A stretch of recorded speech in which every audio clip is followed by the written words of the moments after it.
Hello Bumblebee class, today it's time for some art. Now we've been learning about commotion in the ocean, so we're going to make an ocean scene. So to begin with, you will need some paper, and I've got some tissue paper. Now if you haven't got tissue paper, you could colour the paper.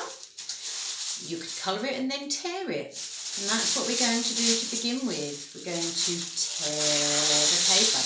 We've been doing this, haven't we, in the classroom, learning to hold it with both fingers and tear, okay? And when we've got enough, we will stick it onto our paper. Now, I've got some glue. If you haven't got any glue, we can make some, okay? So I'm just going to put some glue on here for now.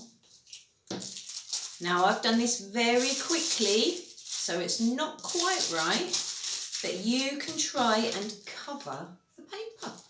So that's our background.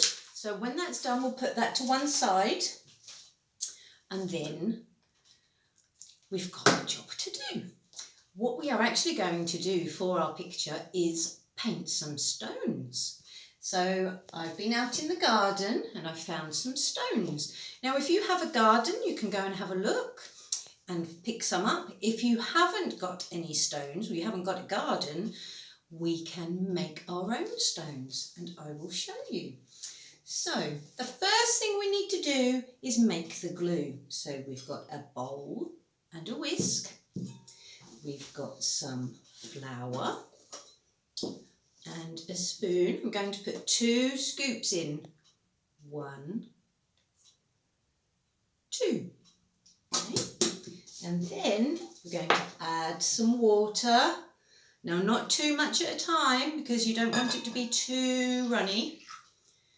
Get your whisk and give it a good mix. Try not to make too much mess in Mummy and Daddy's kitchen or living room. It needs to be a little bit thicker. A bit more. Give it a good whisk. If you haven't got a whisk, you can use a spoon or a fork.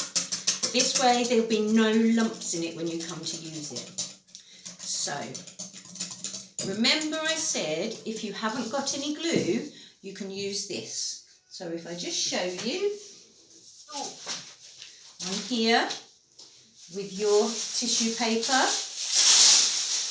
You can put it in the bowl, so it's covered in the glue, and then stick it on the top like that. It will take a little bit longer to dry, but that will work.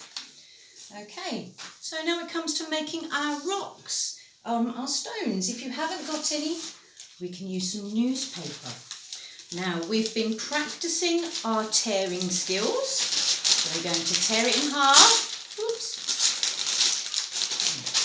Try and tear it in half, like so.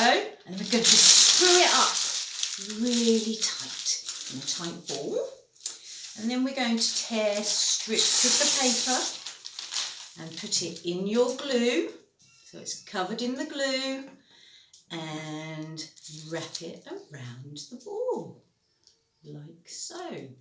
Now it's probably best that you rip your strips of paper first, because I'm making a bit of a mess here and we don't want that. So more of that. And wrap it round until you've got something that resembles a stone.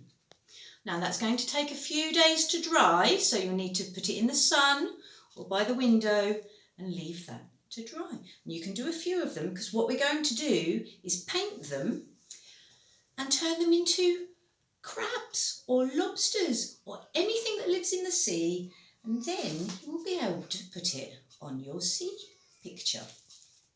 So I'm going to use this stone here to show you what we're going to do. So I've got some paint. Now if you haven't got any paint, there are some recipes online. You can ask Mummy or Daddy to look, and they can make some paint using food colouring or different things in the house, like coffee would make a brown colour. Okay, for now we're going to do a crab, so I'm going to paint it orange. Okay, you can decide what colour you want them to be. You can paint it all over. And then I think perhaps we better give our crab some eyes. So we use some black paint. Go. And we're just going to dab 2 eyes on there. 1, 2, bit small, but it's okay. And then when you've done them all, you can put them on your sea scene. Have fun. I look forward to seeing the photos. Bye.